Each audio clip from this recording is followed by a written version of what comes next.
Fortunately, someone is available to explain all this technobabble. Translating technobabble to English, your translation expert, Benjamin Rockwell, is here with Computer Talk Radio. The website, computertalkradio.com, computertalkradio.com. The phone number, 888-NERD, 888. That's 888-6373-888. All right, we have all kinds of stuff this week. This is, of course, we're just a few days away from making a decision that's going to affect us for the next 4 years. Actually, many people have already made decisions and actually have cast their ballots and so forth. But, yeah, we'll actually be covering a little bit of the election stuff and how it fits in with tech in the second hour. Why? Okay, because we are going to get a little bit, I don't know, I have it there. I want to sort of cover a few things, but I don't want to really make that the big, huge issue. I want to focus in on, technology. So if you're interested and you don't get the second hour in your area, you can always go online and go to the podcast. Again, go to computertalkradio.com. Next up, we also, this hour, we're going to be talking to Keith M. Sedor, and we're also going to be talking with Rockwell Razors. We promised that a few weeks ago. We're going to have them back, and it's an interesting thing. I really enjoyed that interview, so we'll be covering that. But first, we're going to cover all of the tech non-voting, non-election news. One of the first things to be aware of is this. If you are looking to purchase a computer that has Windows 7 or Windows 8.1, this is the time to pick it up. Effective November 1st, all of the big, huge name companies, that's Dell, Hewlett-Packard, Lenovo, etc., all of the big, huge names that you're familiar with, they are not allowed to sell any new PCs running any version except for Windows 10. Now, what does that mean, though? That means there are actually some systems that are still in the pipeline, that are still sitting on the shelves. This is your last chance to get the very best PC you can get that still runs Windows 7 or Windows 8.1. Yeah, I'm not sure you want 8.1 unless you get a touchscreen, unless you really get with that kind of concept. So there you go. That's basically the big thing there. This has, of course, been a long time in the making, and I think these days most people, if they are running a new system, they really want to be running Windows 10. Windows 10 is reliable. You remember, I don't know, you may not have been listening to this long, but we went through that whole big, huge mess with Vista. We went through that entire just boondoggle, and we said, look, Vista is not worth it. Stick with XP. But then 7 came out, and we said, okay, it's time. 7 is valid. 7 is reliable. 7 is really doing great. Then we had Windows 8.1. Well, Windows 8 and then 8.1. Windows 10 is reliable. Windows 10 does represent some changes. Again, we're seeing an evolution over the years of how we deal with computers. Windows 10, reliable. It's strong, and it's doing the right thing. It's giving us enough power, and it's actually a bit more efficient than 8 and even than 7. I really enjoy it. So it's your choice. Facebook. Let's talk about Facebook, because this is a creepy concept. Imagine this. Imagine if you were to be able to say, I want to sell my house, but I only want to sell it to somebody who is Hispanic. Or maybe let's change this up. I only want to sell my house to somebody who's black. Or I want to sell my house to somebody who's white. No matter how you spin this, no matter how you look at this, it's racist. Okay? Let's change the topic just slightly. Instead of selling my house, imagine I only want to advertise to people who are of a particular ethnic background. The interesting thing is Facebook's system allows advertisers to exclude Black, Hispanic, and other ethnic affinities from, seeing those ads. And this is really creepy. It's detailed targeting is what they're calling it, and you can exclude people who match at least one of the following. And I will read this off. Demographics, ethnic affinity. All right. African American, Asian American, Hispanic, U.S.-Spanish dominant. What? Yeah, those are the items. And actually, scary enough, these you can target this interests, additional interests, people who are buying a house, first-time buyer, or house hunting. I actually believe that's illegal. I am quite sure that is against. There's some kind of Fair Housing Act or something like that, but yet Facebook allows it. Oh my! I will have to look into this because that's kind of freaky. Yeah, that came out actually in the last the last few days, and yeah, wow. The biggest threat to America, and this is according to the Director of National Intelligence, his name is James Clapper. What do you think it is? What do you think it is? Is it I'll speak politics for a minute. Do you think it's Hillary Clinton? Do you think it's Donald Trump? Actually, no matter what, the biggest threat that we have been seeing for a while is the concept of cyber attack. And this is something we really are aware of. And we're aware of this on a number of different levels. We don't even have enough people to fill all of the available cybersecurity jobs. You want to take a guess as to how many are unfilled right now?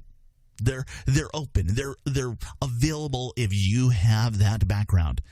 209,000 available cybersecurity jobs right now. Okay. I've been going to the FBI Citizens Academy. One of the things that they focused on was Cybersecurity Awareness Month, and that was actually last month. That was in October. But cybersecurity awareness, that's basically being aware that there's people out there to spam you. Yeah, forget the spam. They're out to scam you. Forget the scam. They are out to do you serious harm. It isn't. Sometimes it is not a matter of just getting you a bunch of emails or getting your money. There are people out there that are intending to disrupt all kinds of things, including, there's comments that, and we'll talk about this in the next hour. There's comments that there are people planning on doing cyber attacks on Election Day. Yeah. Kind of creepy, kind of scary. We need to be aware of this. You need to be aware of this. And this is coming. We're going to be doing some different radio workshops in regards to staying safe, in regards to your security. And we're going to be doing that off and on over the course of the next year. This is one of the areas that I've been doing a lot of research on, and I've been building up a lot of different items that I want you to know. And there will be things that you will learn. There will be things that you had no idea. But that's another story altogether. And then one more thing. There is a home robotic chef. This is a first. And this robotic chef, and this is from a company by the name of Moley, Moley. This this chef goes into your kitchen, and it goes through and it applies all of the different things from the recipe. They've got 100 recipes already planned in, programmed in, and these little arms go back and forth, and they've got a cooking surface and a spatula and all of this. And this thing does one thing better than you or I do, and that is it cleans up after itself. Yeah, I could not believe that. I was like, yeah, okay, fine. So we've got this, and great. It can cook all kinds of stuff, but can it clean? And the answer is yes. I love that. But they did a number of different things. They've got a number of different recipes. One of the things that they call out is a crab bisque.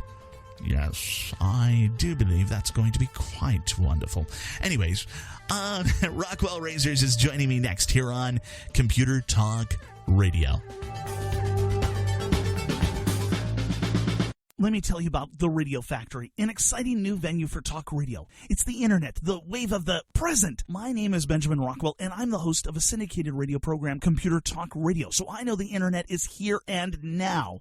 Many of the hosts at theradiofactory.com have their own podcasts or radio shows across the country, but many people like the comfort of listening to their own special radio show at a specific time and day, much like we watch live television. The internet, as you're probably aware, is a powerful tool that allows the Radio Factory to deliver unique programming with far more variety than the windbags who are simply about contriving up viewpoints to get you riled up.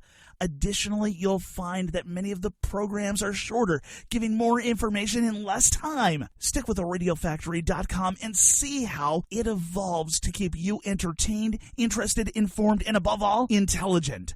After all, the Radio Factory motto is building your intelligence one talk show at a time. theradiofactory.com.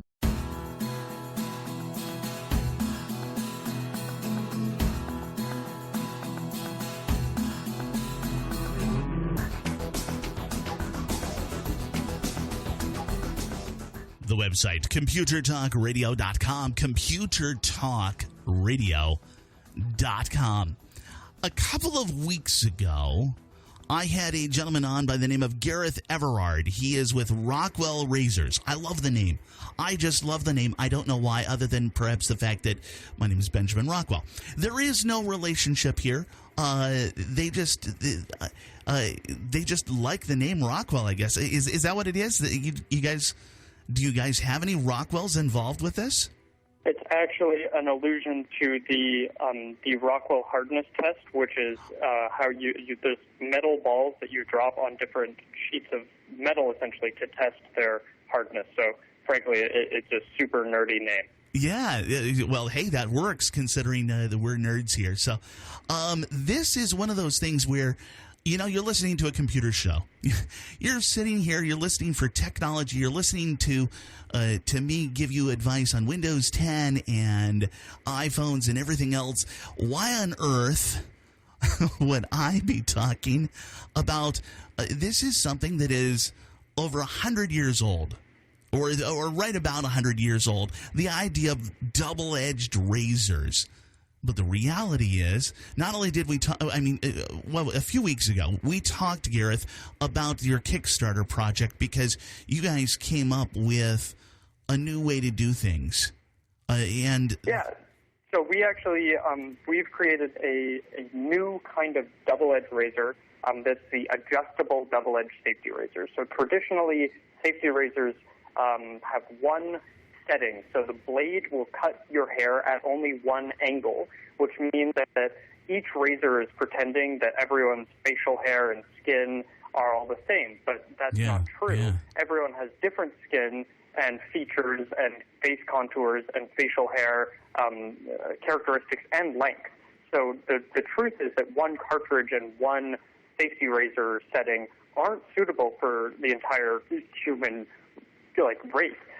We need an adjustable razor to suit different people's facial hair and skin types.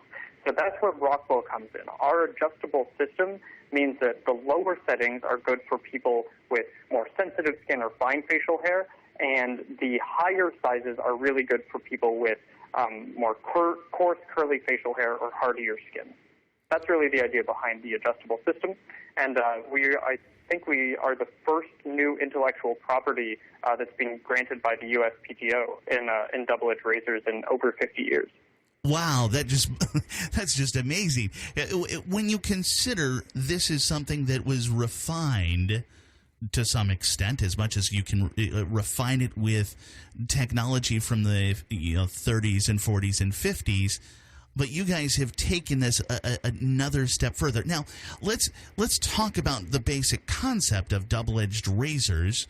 A matter of the safety razors, that's your Mach 3, your various Schick and Gillette and Bic and all of that, sometimes plastic and so forth. This is kind of what your father, your grandfather, or maybe even your great-grandfather shaved with, right?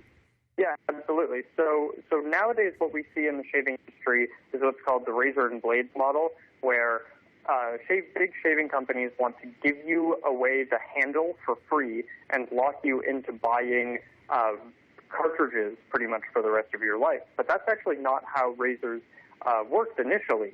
Where way back when, you bought your razor up front, you bought the holder for the blade, and you bought a high-quality metal holder for your blade, and then the blades each were quite inexpensive. But somewhere along the way, a very smart engineer realized in the 60s that they could make a lot more money the other way.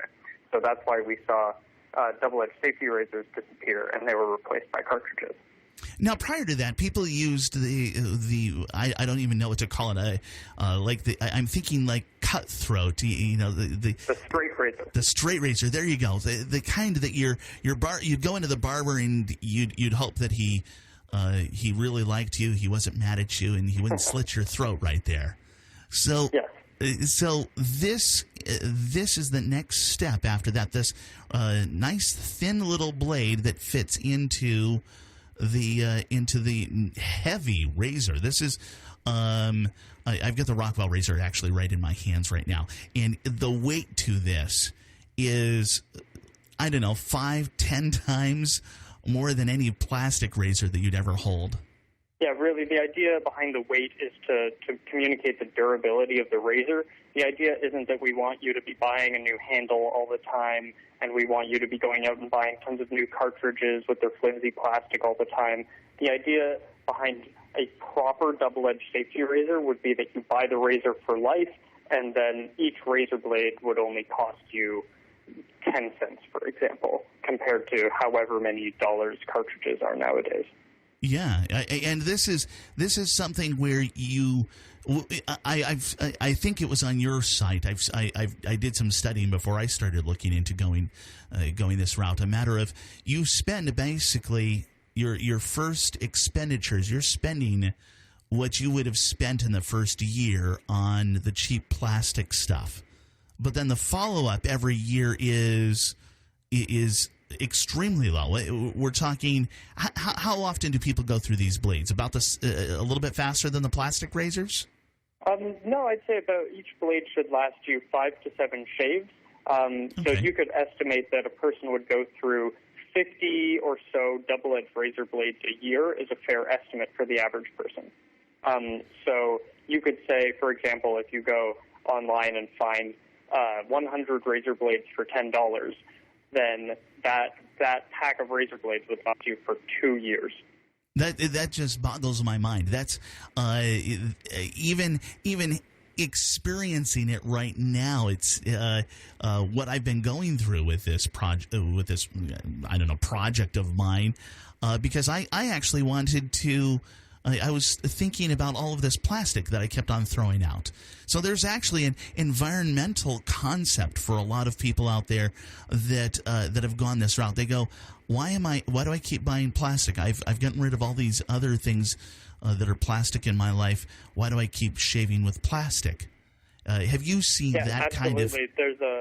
There's been a very strong environmentalist portion to the reaction I've seen to the Rockwell Razor. So definitely there's been quite a lot of interest from people who are looking to reduce the waste output in their life as well.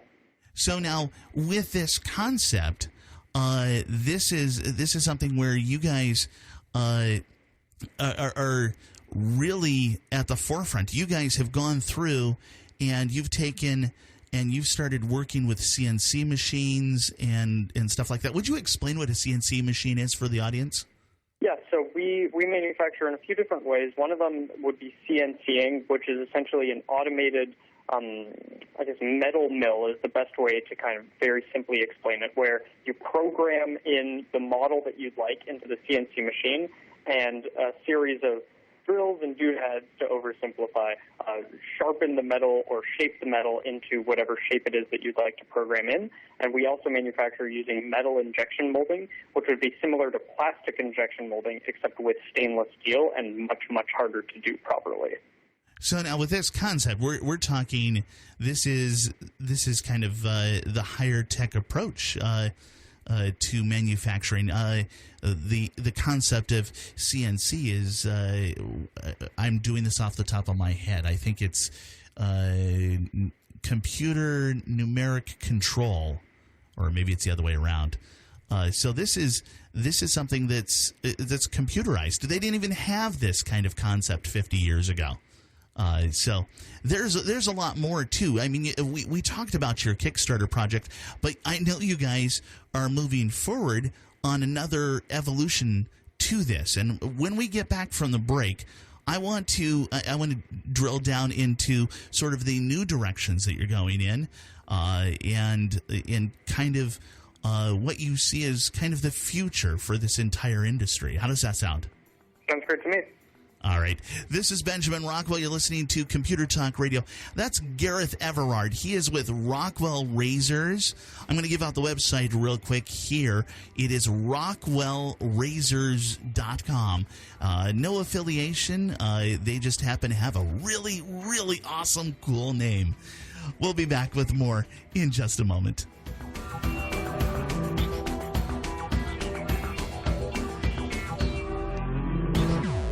I'm constantly looking for the right place to get computer hardware. It's not easy, as there are so many stores that have gone out of business, so many shady characters online, or they're simply not capable of handling diverse needs. In 1979, two guys got together and built a computer company that could serve your nerdy needs. Micro Center. The wide range of products at Micro Center includes even the latest of Raspberry Pi, Arduino, and other hobbyist-level computers. They also have drones. They've got them in all price categories, from toys to, oh boy. Look, you're looking for console gaming, home automation. Micro Center's got that. Hardware, software, accessories, or, well, whatever. It doesn't matter. From Apple to Zyxel, Micro Center has what you're looking for. 25 stores across the nation, or you can check them out online at microcenter.com. That's microcenter.com.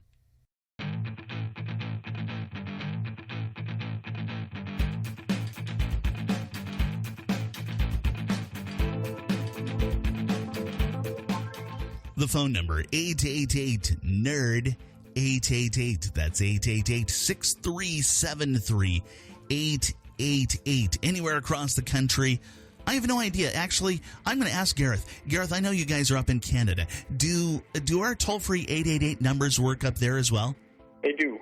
All right, so anywhere in Canada or the United States, 888-NERD, 888. So Gareth Everard is with Rockwell Razors. As I was mentioning before the break, no affiliation, but this is one of those things where I was looking at a couple of different directions. I wanted to kind of change the direction I was going with shaving, and I also was looking to get away from just tons of plastic, and I wanted to reduce expenses. And somebody said, hey, get into double-edged shaving. And I'm going, okay, really?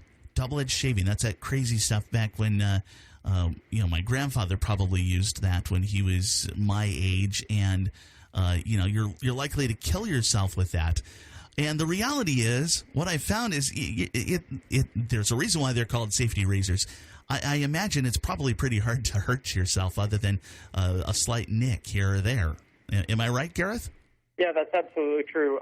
It's not necessarily been true of all safety razors in the past. A lot of modern safety razors are being made with someone in mind who's very familiar with safety razors.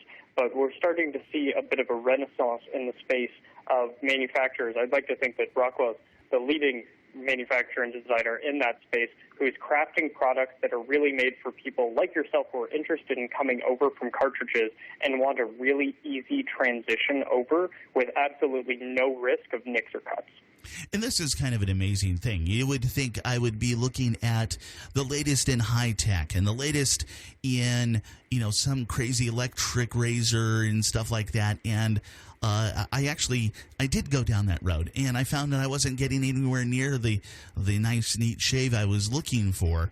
And then I came across this concept, and it was quite amazing, especially when I started to see that these guys, they were doing a Kickstarter project.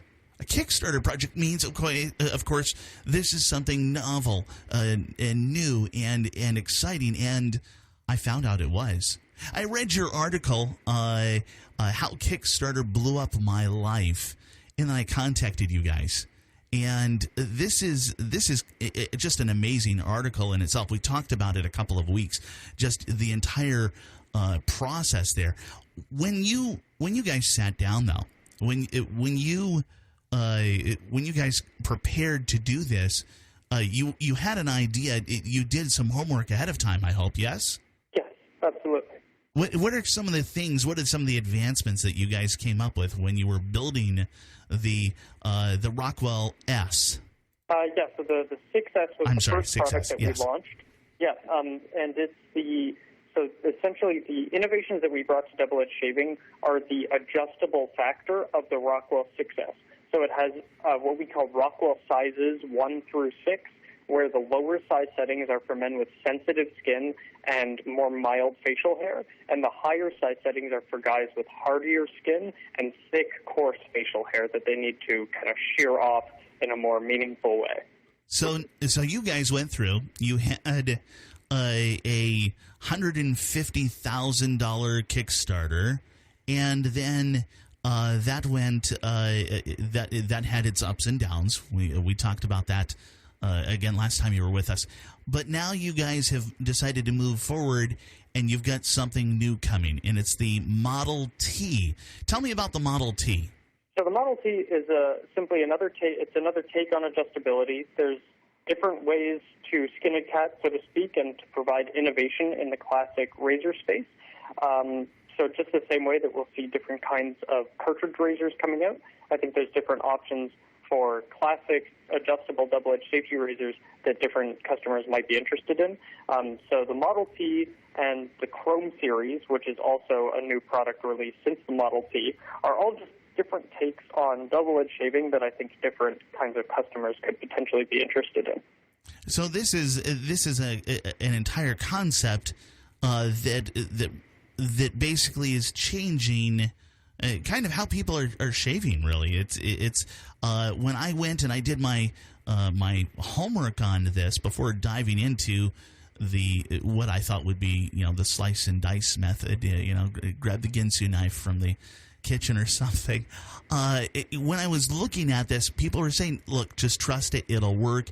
And it did. You guys are doing a great job with this. You guys have also gone into the blade direction as well. Tell me about that. Yeah, so I think it was an important decision for the company that we manufacture our own blades. So we make the blades out of Swedish stainless steel, so they're extremely high quality.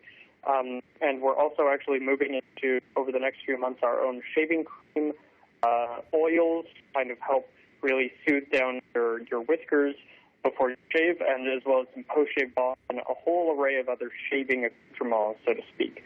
So the idea is for Rockwell to really become the first complete company in the classic shaving space. And this is an entire world which I had no idea existed. There's all kinds of different websites out there that talk about the concept of double-edged shaving, but also it seems like everybody raves about it. I'm going to be one of them. I'm going to tell you guys right here. This is probably the closest shave I've had in my entire life, save save once where I spent forever doing the crazy. I think you said straight razor. Yes. I have no idea what was in my mind at that time, but yeah, it's just a great experience. The good heft. You guys have really thought this through. And you guys have an exciting story. Again, how Kickstarter blew up my life, if anybody wants to go read that. But, of course, Gareth, give out the website where people can find out more information in regards to the razors, the blades, and also how to save money with this. Yeah, absolutely. It's just rockwellrazors.com. It's pretty simple. You just remember my last name, Benjamin Rockwell, and then razors.com.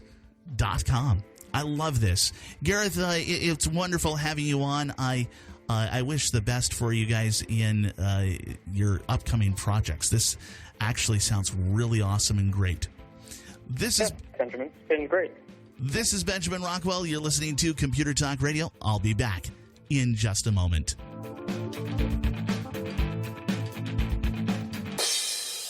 Hi, this is Benjamin Rockwell.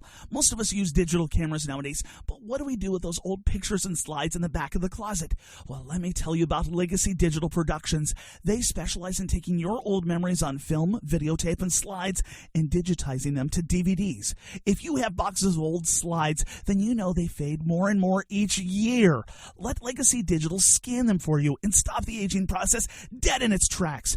You'll get beautiful 10-megapixel digital files, color-corrected and ready for printing. All this is done faster and cheaper than buying a film scanner and doing it yourself. Your files are then burned onto gold archival DVD discs where they will last for generations.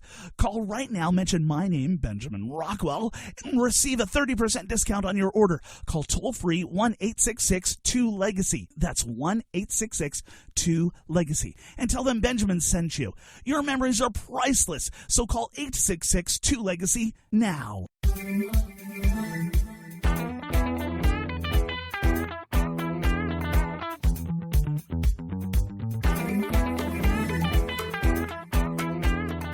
The website, computertalkradio.com, computertalkradio.com.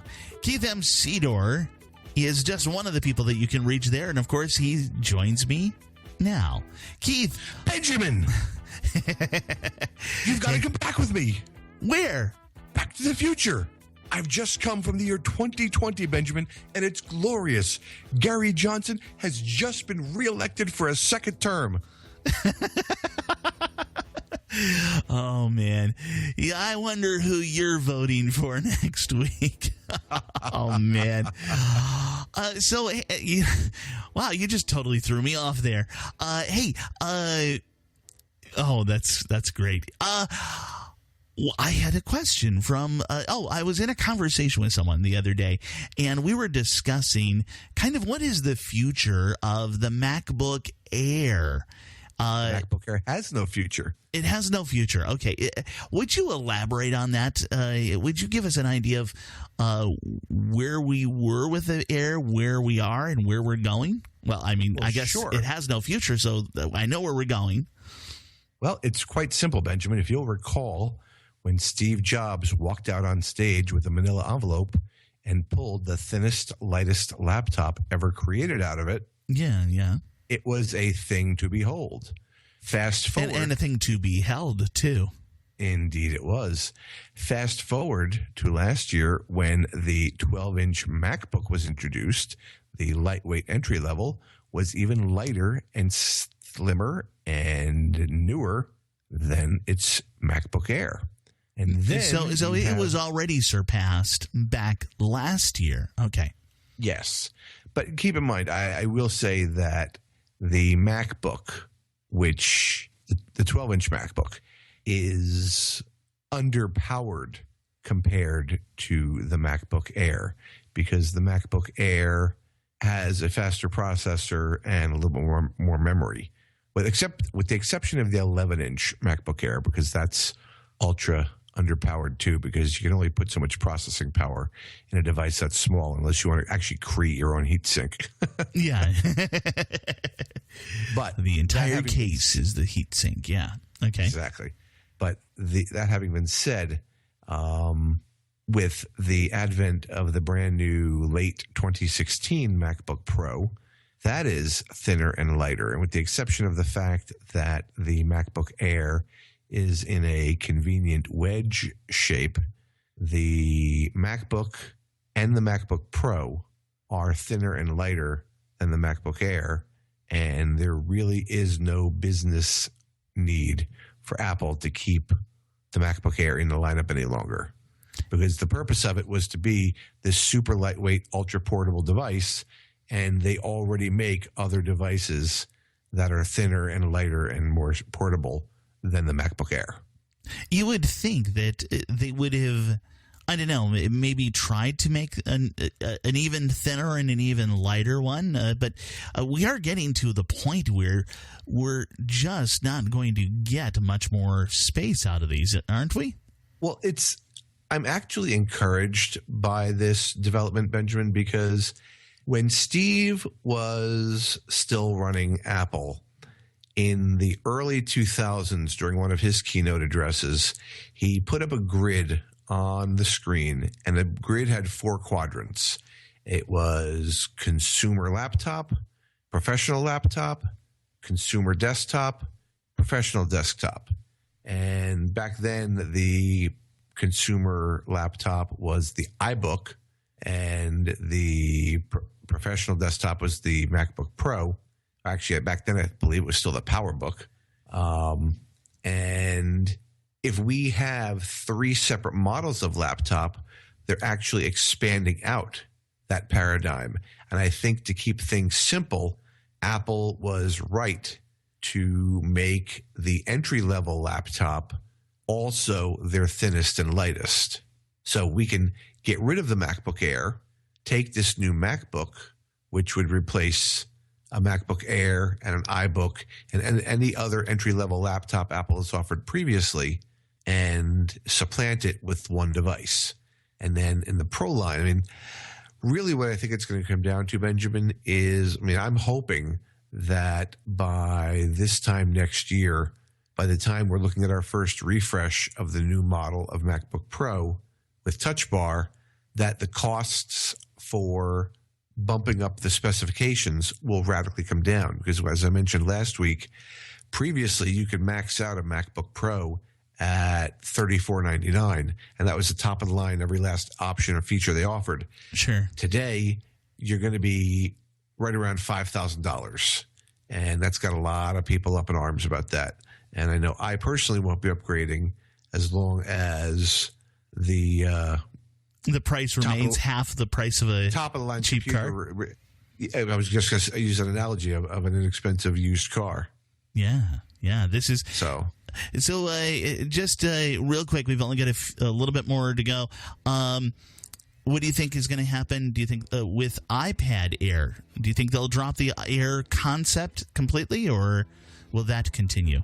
No, I think that it will continue. I think for at least the next product cycle, we will continue to see the Air, but they are going in the direction of the Pro, because the Pro comes in 2 sizes, 9.7 inch and 12 inch. So I think we'll see that for at least the next product cycle. When they refresh in the spring, we might see them drop it at that point for just a mini and an iPad Pro. Very cool. This is Benjamin Rockwell. And I'm Keith M. Sedor. And his website is mymacguru.com. We'll be back with more in just a moment.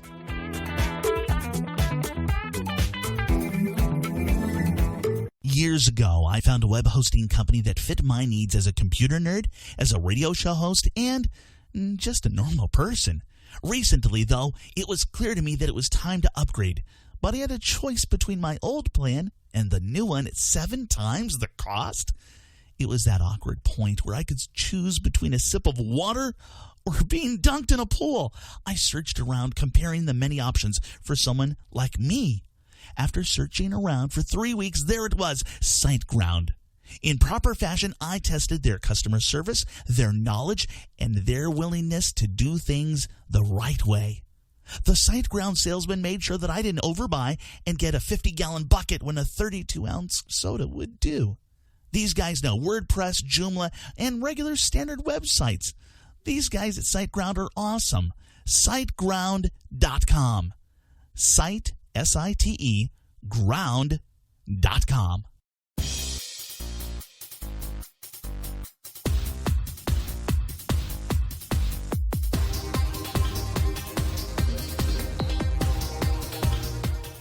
All right, so I was surprised by an email that came in this past week.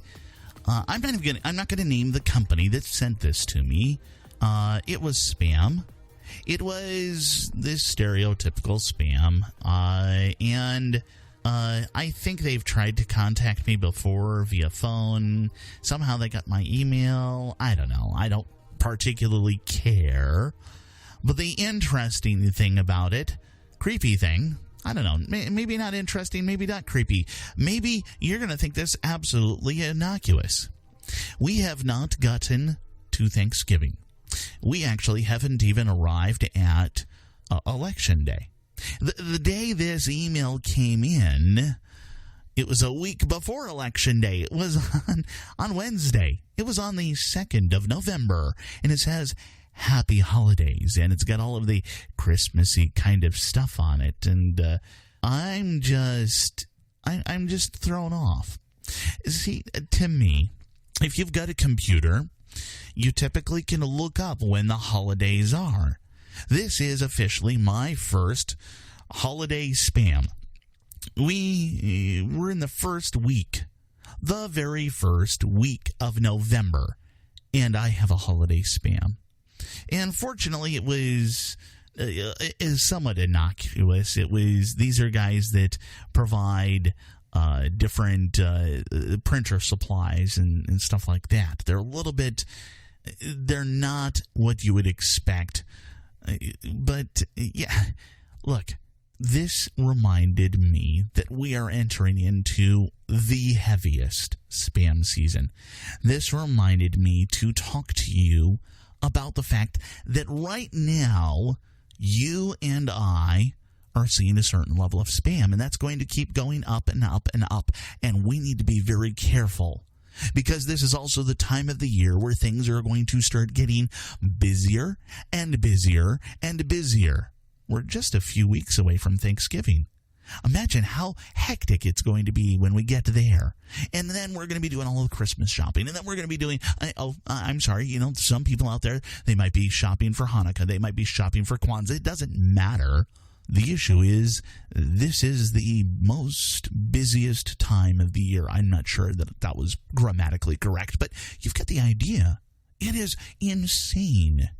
So what happens is we will start to click on stuff, and in desperation we'll say, "Oh, I want to take care of that. Oh, my credit card is having a problem. Oh, I want to buy that. Oh, there's an email and it says it's got the best price." Yeah, we cannot trust all of these emails coming in. We need to take our time. We need to be patient. You and I need to work together to make sure that the spammers, the scammers, the bad guys don't get us and don't get anybody else. The way we make them go away is by us working together and not giving them the satisfaction of the time of day, right? So in this case, I'm going to do this right now with this email. Here we go. Boom. It's gone. Deleted forever. It will never be back. This is Benjamin Rockwell. You're listening to Computer Talk Radio. We'll catch you next week.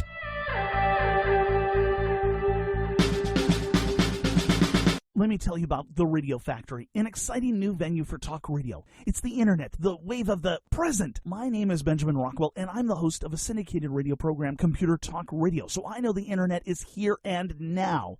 Many of the hosts at theradiofactory.com have their own podcasts or radio shows across the country, but many people like the comfort of listening to their own special radio show at a specific time and day, much like we watch live television. The internet, as you're probably aware, is a powerful tool that allows the Radio Factory to deliver unique programming with far more variety than the windbags who are simply about contriving up viewpoints to get you riled up.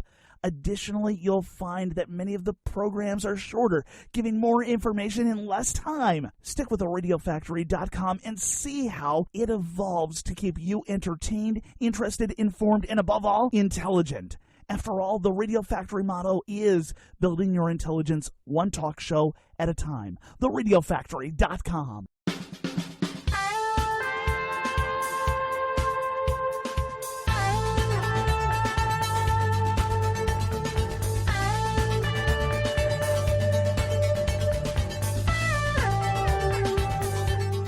Gigabyte, kilobyte, terabyte, megabyte, all this stuff makes my brain megahertz. Helping you gain the upper hand with your computer, here is Benjamin Rockwell with Computer Talk Radio. The website, computertalkradio.com, computertalkradio.com. The phone number, 888-NERD, 888, that's 888-6373-888. This is the time of year when election news, this particular year, where election news is just taken over. And we would be remiss if we were to skip over the tech news and just skip over the election news, rather, and just stick with tech. There's a lot of overlap. Years ago, this wasn't the case. The nerds were off in their own little corner, and the president barely knew anything about tech. Even the general populace didn't really know. Well, today we've seen that technology has evolved. Technology has expanded into the realm of the election. So there's a lot of stuff that's going on. Next up this hour, we're going to be talking with Josh Bernstein, and he's going to be covering his view on a number of different questions. I've got my own thoughts that are sort of percolating in my mind about what's going on, the strengths and weaknesses of each of these characters, both Hillary Clinton and Donald Trump, in regards to, technology. For instance, Hillary Clinton has been heavily involved in the legislation of technology, and she's got some stated positions. She is distinctly for net neutrality. Donald Trump is against net neutrality. However, Donald Trump hasn't put down a lot of this stuff on paper. Technology, however, is fast-paced, and people need to adapt quickly. And I believe that Donald Trump is an adapter, and he will definitely adapt or recover whenever something is proven out basically to be good or bad. So that's that businessman side. Hillary Clinton, on the other hand, she is also distinctly against H-1B visa reform, which is what we want, what we need. You may not be familiar with this, H-1B visas being that we can bring in people from India and they can basically take the jobs of nerds that are here in the United States for a lot cheaper. And when I explain this out, and I do this on a regular basis, a matter of the knowledge that you expect us nerds to have is the same kind of knowledge that you expect your doctor to have. Yeah, we don't have a doctorate, but we have to constantly study. We have to constantly keep up. So our value is very high.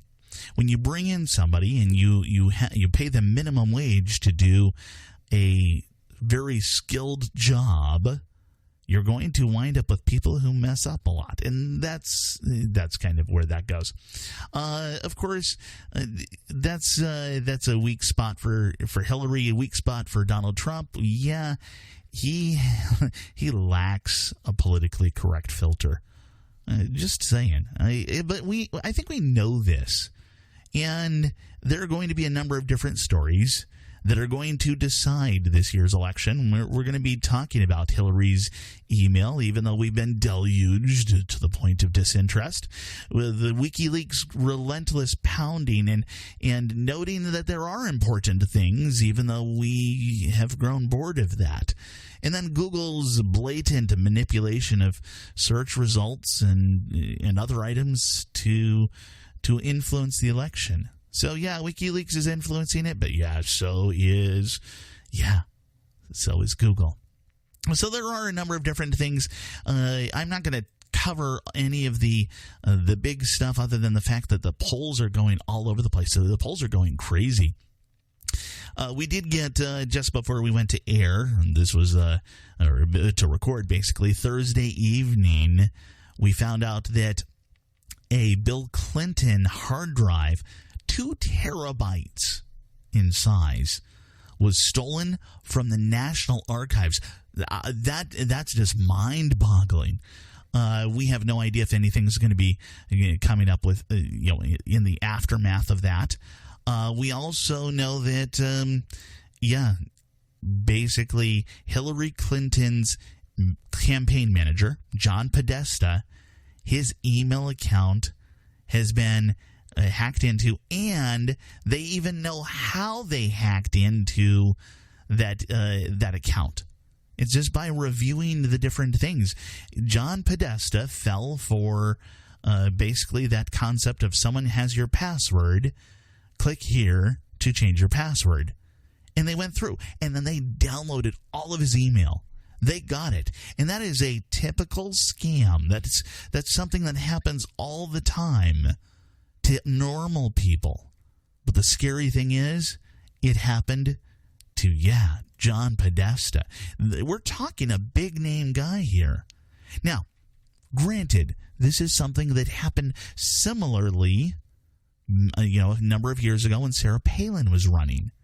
Yeah, when she was up, basically for vice president, they hacked into her account. They hacked into her Gmail account or Yahoo account by knowing the very common public information about her.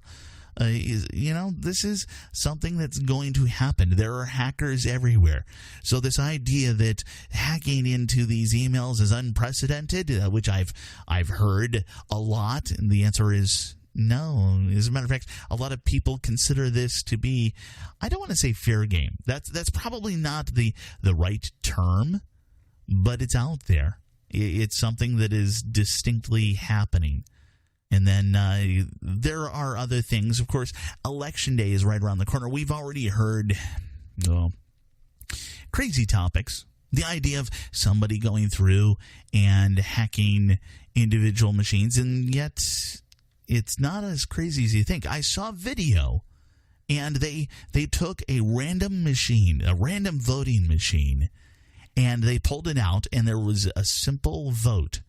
And how many people would vote yes? And the question, I believe, was, can the voting process be hacked? And the answer was yes or no. And the people voted. It was only a dozen people or so. And amazingly enough, the voting, which they did it very open. Yeah, it was actually corrupted. They actually wound up with a couple of votes off in one direction or the other. I can't remember which. But that was kind of creepy. Not kind of creepy. It was really creepy. It was disturbing. If you have 12 votes and 2 of them can be off, yeah.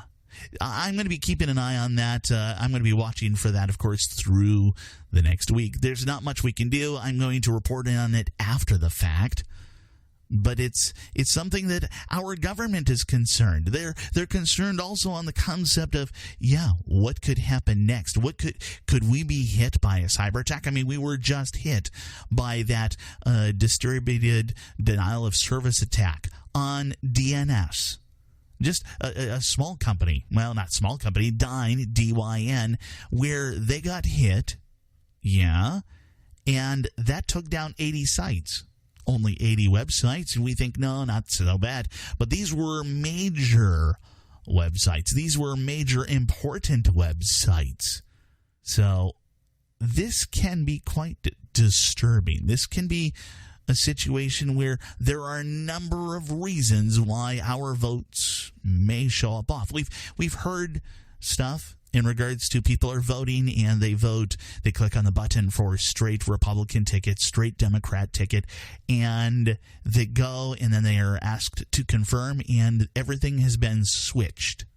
And it's kind of easy to switch stuff if we think about it, because sometimes, it's not easy to switch stuff, but it's easy for us to miss that they switch stuff. Because all of a sudden, everything that was, basically we look at the boxes and all of a sudden the blues are all on one side and the whites are all on the other side. We think, okay, hey, great. Or the blacks, whatever. All the check marks are down one side. We think, great, that's what we want. Please, if you're voting, double check, especially on computers. And, that's kind of weird coming from me, a nerd.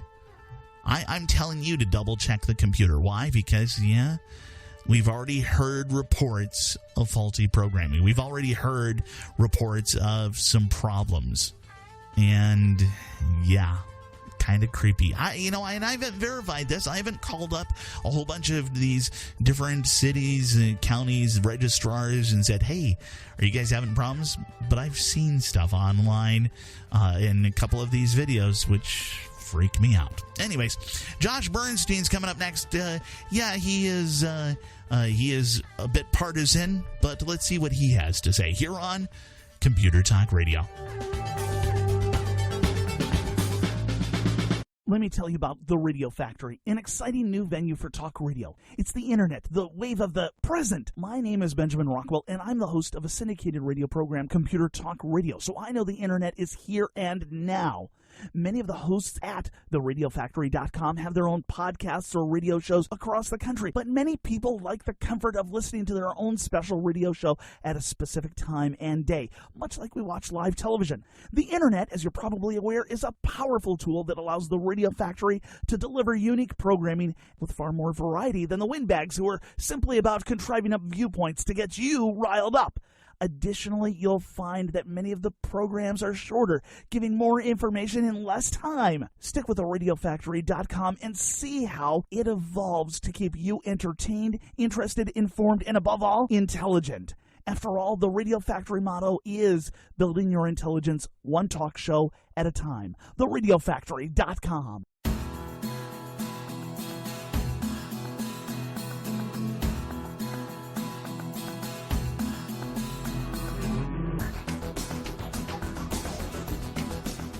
The website, computertalkradio.com, computertalkradio.com. As we all know, this is, of course, the weekend before, Election Day. And while we've been doing a lot of avoiding a lot of the politics, there is a lot of stuff that fits in with the technology field. And so I've brought on Josh Bernstein. He's been our regular person who talks about politics on here. He is the spokesman for AMAC, the Association of Mature American Citizens. And they are the conservative alternative to AARP. But there is a lot of stuff going on. And, Josh, this entire election's just been going crazy. There's been all kinds of stuff. I know that everybody has an idea of who's stronger in what areas and weaker in other areas and so forth. I want to start off by asking, what do you think is the strongest position in technology, in computing, and all of that Clinton has? Well, I'm not necessarily sure that she has a very strong overall presence on social media. I know that Donald Trump doubles her in Twitter followers, and he absolutely destroys her on Reddit as far as the amount of people that follow her there. Facebook, obviously, Donald Trump is obviously doing much, much better and more interactions and social media interactions on Facebook. There's been a thing that has been done since 2004 by an Indian doctor, and I can't remember his name, but he has taken a look at the social media interaction, posting, Facebooking, tweeting, what have you, and he did the same thing in 2012 and 2008, and I believe he started in 2004, and he has also predicted, based on the amount of social media activity, that Donald Trump is far ahead as far as mention and excitement and people posting and talking. What about with dealing with technology? Do you see any strengths there? I mean, we all know that she's got a lot of friends in Silicon Valley, but is that does that mean anything? Well, I mean, it's hard to say, because obviously she's got a lot of people in her back pocket. She's got a lot of people that are pushing and working for her. She's got Google representatives and Google leaders that are hiding and suppressing certain algorithms so that they can't search for certain things on Hillary. We've got Sandberg wanting a position in a potential Clinton White House. We've got Zuckerberg promising Hillary and Merkel and everybody else that they are going to do everything they can to silence dissent against the refugees. So there's been a lot of instances where social media is obviously very liberal and very against, the freedom of speech of many conservatives, including on YouTube. We're starting to see that now as well. So I believe that everything is really stacked against Donald Trump. However, what he does have that they don't have is the enthusiasm, the passion, and ultimately the American people. Sure, yeah. Well, so what are some of the other strong tech positions with Donald Trump? Oh, by far, he's doing a fantastic job on social media. As a matter of fact, no candidate in history has been able to engage in the political process as much as Donald Trump has. I mean, he's someone that does works his own Twitter feed and, tweets his own different things. The campaign has shown a tremendous amount of strength, being able to coordinate major arena-size events within 72 hours' notice. There's major ads that go on his pages and Facebook pages, and they get shared through social media. And again, if he does end up pulling this out and winning, he'll be the first candidate that really took to absolute new social media and alternative media ways in order to get the message out there and across, rather than the old way of spending millions of dollars on attack ads on television. Sure, definitely. This has been quite an interesting ride. What would you say are some of the weaker positions for Hillary Clinton? Would you say would it be like legislation or her stance on H-1B visas, or perhaps something else? Well, I mean, I think it's pretty clear to see that the FBI has reopened the investigation, and according to Pat Goodell, who was the Jimmy Carter campaign manager back in 1980, he believes that the dam has broken or is about to break, and he believes that it'll be breaking in a big way on Election Day for Donald Trump. I think the American people understand that she is not going to provide any type of real change for the American electorate, and again, 70% of Americans think that the country is in the wrong track. So when you put that all together, you look at Donald Trump as an outsider. I think a lot of people that either are undecided or independent, or were leaning one way or another, are now going to say to themselves, well, why would I go and vote for a criminal like Hillary Clinton when I can vote for a change agent like Donald Trump? I may not like him that much. I may not like everything he says, but he's something that's new. He's something that is going to be something different for America. And I think a lot of late decision makers are going to break for Trump because of the fact that they understand that if Hillary was elected, she's now still having all of these investigations. I mean, there's 5 investigations right now simultaneously going on. You've got the email gate, you've got the Clinton Foundation, you've got Anthony Weiner, you've got Huma Abedin's emails, you've got Project Veritas. I mean, you have so many things right now that are encompassing all of Hillary Clinton and her campaign. I just can't imagine the American people not being smart enough to see through all that and going out there and voting in big numbers for Donald Trump. Now, so we have, over the course of the past number of months, you and I have been on the air talking about the two big names, Hillary Clinton and Donald Trump. Is there anything of any value that you see coming out of Stein or Johnson or McMullen that would be a good thing for technology, things that whoever the winner is next week, that they should pay attention to that particular technology item? No, not in particular. I see that Evan McMillan could possibly be a spoiler in Utah, for instance. A lot of polls show him doing extremely well in that state. Sure. But I don't know. I mean, I'm hoping that Johnson and Stein and some of these others, I'm hoping that none of them, play the role of H. Ross Perot as what happened in 1992.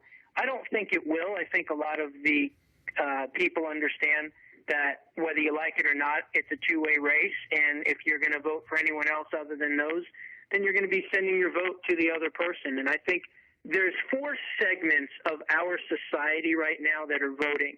You have the die-hard, would do absolutely anything to vote for Donald Trump crowd, which is pretty big, pretty robust, pretty passionate, and pretty motivated. Then you have the second one, which is the absolute die-hard, absolutely never under any circumstance Hillary Clinton crowd, which is just about as equal in strength and tenaciousness as the Donald Trump voters. Sure. And then you have the Hillary Clinton supporters, which, you can just yawn at because they're not very motivated. And then you have the never Trumpers, which, believe it or not, at this point is an extremely minuscule and small group. So if you knock it down to those four categories, I believe that the pro-Trump, never Hillary voters are going to be much more passionate, much more motivated to go out there and vote than the Hillary supporters and the never Trumpers. Yeah, this is all playing out again this coming Tuesday. Do me a favor, Josh, give out the website where people can find out more about AMAC. Sure, it's www.amac.us, and again, we are the conservative alternative to AARP, so check us out at www.amac.us. Thank you very much, Josh. This is Benjamin Rockwell. You're listening to Computer Talk Radio. I'll be back in just a moment. I'm constantly looking for the right place to get the things that are on my nerd wish list. It's not easy. There are so many stores that have gone out of business. There are so many shady characters online, or so many of them are just simply not capable of handling my needs in a one-stop shop. In 1979, two guys got together and built the brick-and-mortar company that could serve your tech needs. Of course, today, they've got an online presence, and it's called Micro Center. They've got tablets, iPad, yes, but also Android and Windows and all the accessories, too. They've got laptops, desktops, all-in-ones, Windows or Apple, of course, all covered here. Motherboards and processors, and okay, all right, who are we kidding? It's really everything to build your own PC. Keyboards, mice, surge protectors, software, tools, and thumb drives. Enough. Look, from Apple to Zyxel, Micro Center has what you're looking for. 25 stores across the nation, or you can check them out online at microcenter.com. That's microcenter.com.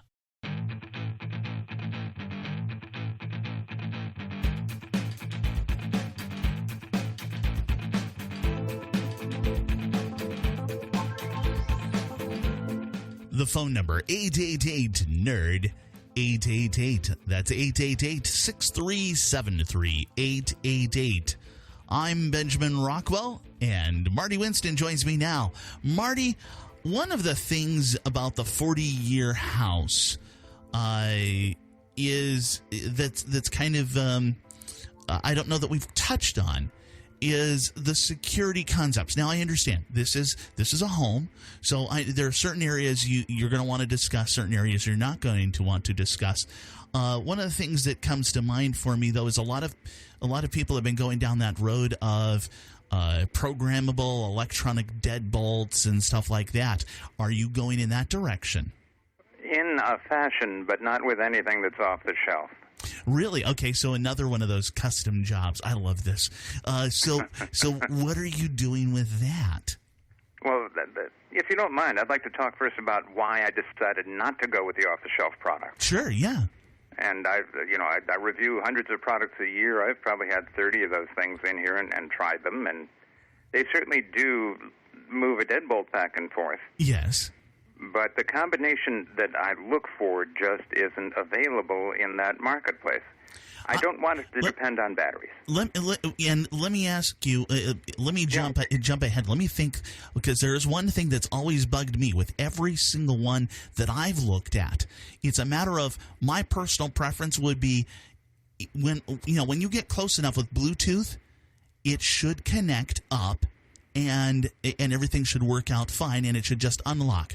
It seems to me everything so far, you've had to have a special app open on your phone and the Bluetooth enabled in order for you to get through the door. I haven't found one yet that doesn't do that. Well, you don't have to use Bluetooth, do you? You don't have to use Wi-Fi. You don't have to have your phone involved at all. Sure. But okay. Let's be pragmatic. Yes. Is the front door how you usually come into the house? No. My wife usually uses the front door, but no, I usually go through the garage. Most people do usually go through the garage. The house I'm building will have 5 exterior doors with electronic deadbolts in them. Mm-hmm. Now, I did not want, really, I could pull a key out of my pocket and use it, and it's reliable and it's fairly secure. Yes. Why, instead of pulling a simple key out and sticking it in, do I want to fumble with a phone? Don't want to do that. Very true. Why do I want to have, I could put a Bluetooth beacon in my pocket and it might last for 6 months, but what if I'm walking up and it's been 6.5 months? Okay. Okay. It's not just security. There's also privacy issues. Mm-hmm. If I'm going through the cloud, let's define. The cloud is a server at somebody else's address. Yeah. All right. If I'm going through the cloud, then there's going to be a hacker in Russia who knows when I'm home and when I'm not home. Yes. And if they manage to hack it, they've also got access to your home. Indeed. But they're neighborhood cronies. Just stop by and do a little out shopping. Yeah.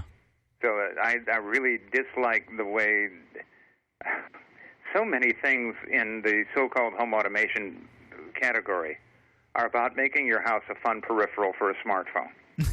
Very true. And I really think that's misguided. So what did you do with electronic deadbolts? Well, with electronic deadbolts, the first thing I do is make sure they will all run with a key, and most of the time the key is how I use them. Mm-hmm.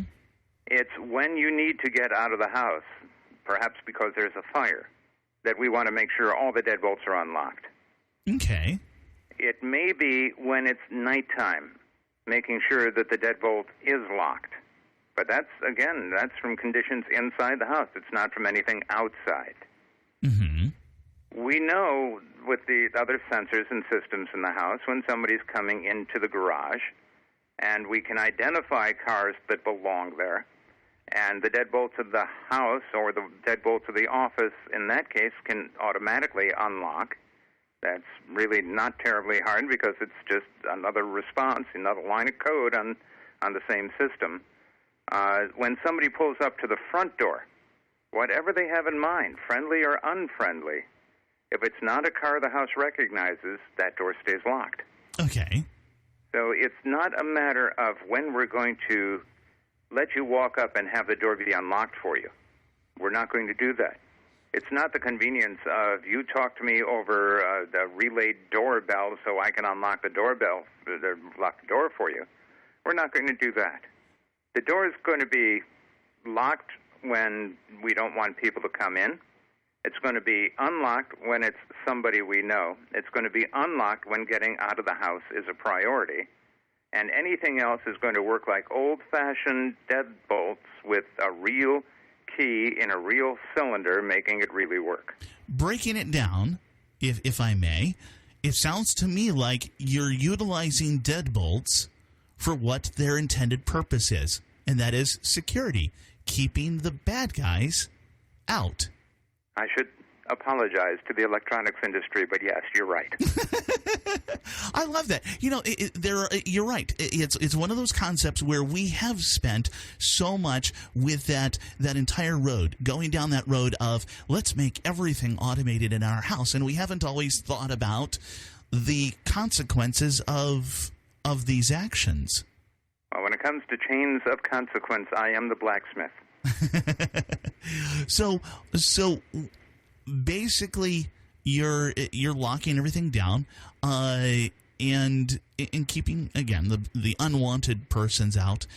Anything else in this whole realm of these deadbolts that comes to mind? Well, there is, but it's not exactly for people. We have a special room for the pets. Oh yeah, yes. And there's a thing on the wall to the outside called SureFlap. And SureFlap has essentially a deadbolt in it that opens when it detects their chips. So it will only open for them. And also we can set curfew times. And that is really the only exception. Of course, the garage door, which doesn't need deadbolts because the motor's going to keep it down, has its own automation. We've already discussed that. The hardest part with the deadbolts we're installing, they're made for commercial security systems, so we have to find new ways to wire them, and it's not impossible, it's just tedious. Oh, wow.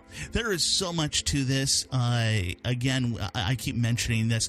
Your website you're expecting there to be hundreds and hundreds of pages. The website, 40yearhouse.com. This is Benjamin Rockwell, and you're listening to Computer Talk Radio. I'll be back in just a moment.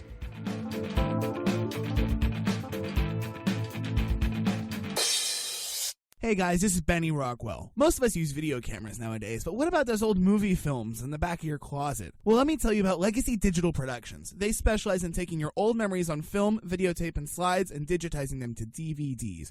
Imagine Grandpa's old 8mm and 16mm films that are just sitting in a box getting old and fading away.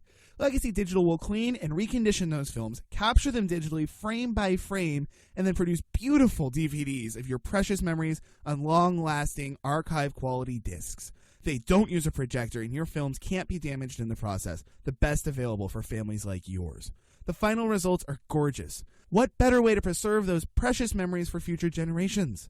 Call right now, mention my name, Benny Rockwell, and receive a 30% discount on your order. Call toll-free 1-866-2-LEGACY. That's 1-866-2-LEGACY. 1-866-253-4229. And tell them Benny sent you. Your memories are priceless. So call 866-2-LEGACY now.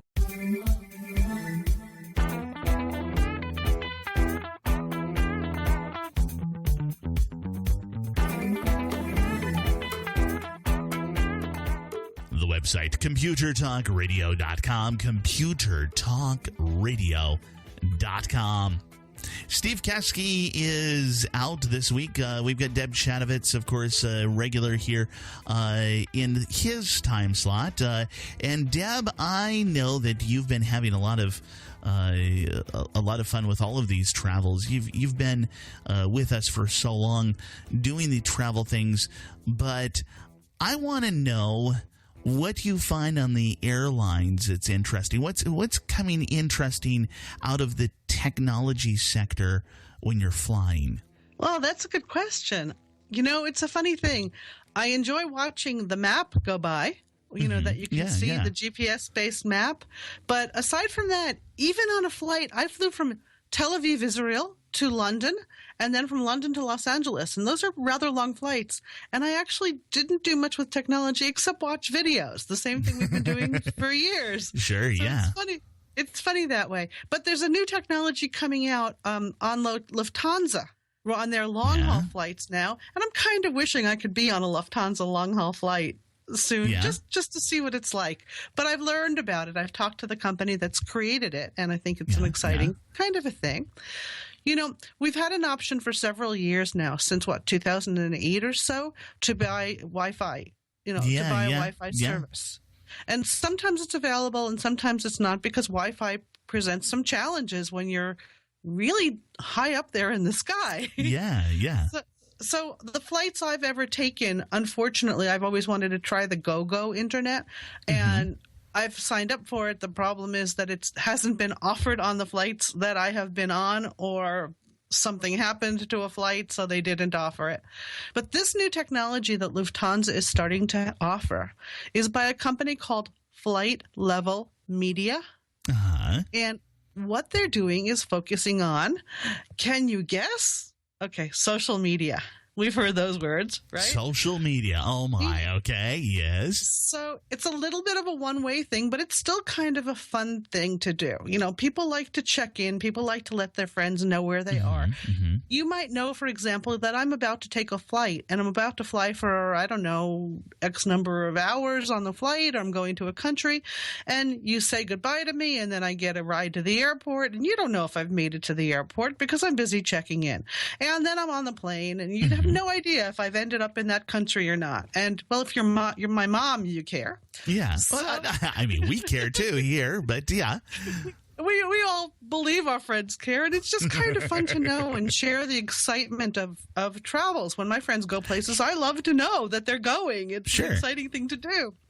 So what Lufthansa is offering through Flight Level Media is that you can now, for free, check in on Facebook or send a postcard to a friend. Okay, so you're email postcard. So I'm checking in on flight, I don't know, 123, and then I'm on flight 123, or is there more to that? Yeah, you actually get to write the note about what you're doing. You know, but you can't see the people doing it. It's a one-way service because Wi-Fi is expensive, data is expensive, and you can imagine if people started to check, you're on Facebook. I might as well see how many people like it. Let me see 3 minutes later how many people like it. Oh, and what's this person doing right now? That's a cute baby picture. And that would be like data craze in the air. So this is a more logical kind of a thing, and you can simply check in and you can say that this is where you are. So you type out your message, and it works, of course, on a computer. It works on a smartphone. You just type out your message and you hit send on it, and it's off to you. And then the other thing that they have is called postcards. So you don't have to post it on Facebook. You can send it to the people that you want to send to. So this is out now. Lufthansa is the very first airline to offer this that I have found. It's certainly the first with Flight Level Media, and I've been looking online for signs of any other company doing this, and I have not found it. But here's something that might be fun. Yeah. There might, and we really can't say yet, be a major U.S. carrier starting to offer it. Ooh, okay. So this is one of those things where technology sometimes starts someplace other than here. Go figure. We tend to be so what is that, American centric? I'm not quite sure what the right term is there, but we look beyond some of the things that might be popping up in other countries and eventually find their way here. Yeah. Right. There's a lot of tech developed all over the world. Well, most places in the world. Sure. So, yeah. So this starts with Lufthansa. Now, I'm not sure if Lufthansa flies into your hometown or anyone else who's listening's hometown, but if it does, if you're going on Lufthansa from your home in the United States to Europe, well, that would probably be considered a long-haul flight. Yeah. Oh, yeah. Well, I'm in the Los Angeles area. We get all the airplanes here, over here. But, we've got listeners scattered about. We've got listeners in Alaska. I'm not even sure if we have any major carriers that service that particular city that I'm thinking of. But, it's one of those things where this kind of evolution of technology is going to find its way everywhere, except for like the smallest of airplanes. Yes, that's what I'm guessing. And by the way, since I said social media and all I've said is Facebook, you might be interested to know, of course, that they are coming to Instagram and Twitter. Ooh, so okay. Next out will be Twitter, and that will be next out will be Instagram sometime in the second quarter of 2017, and then Twitter will be after that, early third quarter or so. Very cool. This is Benjamin Rockwell. Of course, that's Deb Shadovitz. The website is talesoftravelandtech.com. I'll be back with more Computer Talk Radio in just a moment. Years ago, I found a web hosting company that fit my needs as a computer nerd, as a radio show host, and, well, a normal person. Recently, though, it became clear to me that it was time to upgrade. I had a choice between my old plan and the new one at 7 times the cost. It was that awkward point where I could choose between a sip of water or being dunked in a pool. I searched around, comparing the many options for someone like me. After looking for 3 weeks, there it was, SiteGround. In proper fashion, I tested their customer service, their knowledge, and their care, their willingness to do things the right way. The SiteGround salesman made sure that I didn't overbuy and get a 50-gallon bucket when all I needed was a 1-gallon bucket. The folks at SiteGround know WordPress, Joomla, and more. SiteGround.com. S-I-T-E ground.com for your web hosting needs. SiteGround.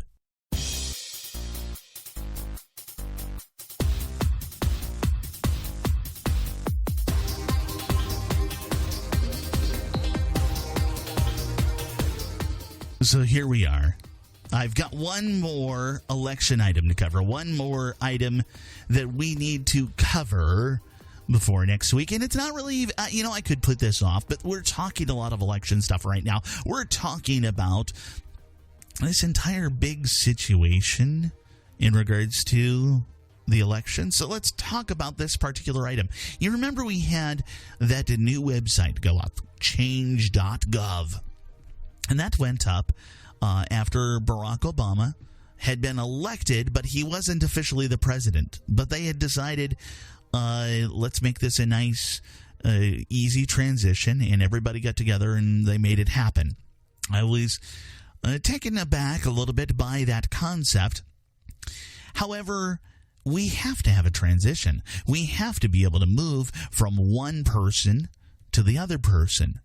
So amazingly enough, somebody's already started looking at some of the different things, and all of the different tweet accounts, Instagram, Facebook, all of that.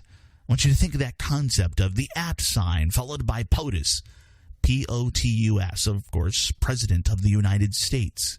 Well, all of those items do not belong to Barack Obama. Change.gov does not belong to Barack Obama. Who does it belong to? Technically, the White House. So all of these different accounts, all of these different things are going to be completely wiped clean, and they're going to start over from scratch. Now, they're going to archive these. This is all going to be right there in the National Archives. And that's one of those things that I wonder, do people think about this? Do people really study what they're putting into a tweet? I mean, we're talking about these different things that come out in tweets, maybe looked at not today, not tomorrow, but 100 years from now. I want you to think about some of the things that we've seen, some of the things we've heard, and I want you to think about, wow, whoever it is, whoever has tweeted, some of the things probably should not be kept for history, but that's another story. It doesn't matter. It really doesn't matter who controls. I mean, yes, we have our choices for who's going to control the White House, but it doesn't matter who controls the White House. POTUS or @POTUS, Facebook.com/POTUS, whatever it is. I don't know the specific one for that, but these will all be reworked, designed, controlled, revamped, and set up for, yes, a brand new person in just a matter of a few months away, just January 20th. And that'll be exciting. It'll be interesting to see whoever chooses that role or gets that role, what they choose to put up as their first tweet, their first Facebook post, their first Instagram. And yeah, I'm waiting. I'm wondering what exactly is going to go up first. Do I remember what went up first for each of those for Barack Obama? No, but that's okay. we can always go back to those archives. This is Benjamin Rockwell. You're listening to Computer Talk Radio. We'll catch you next week.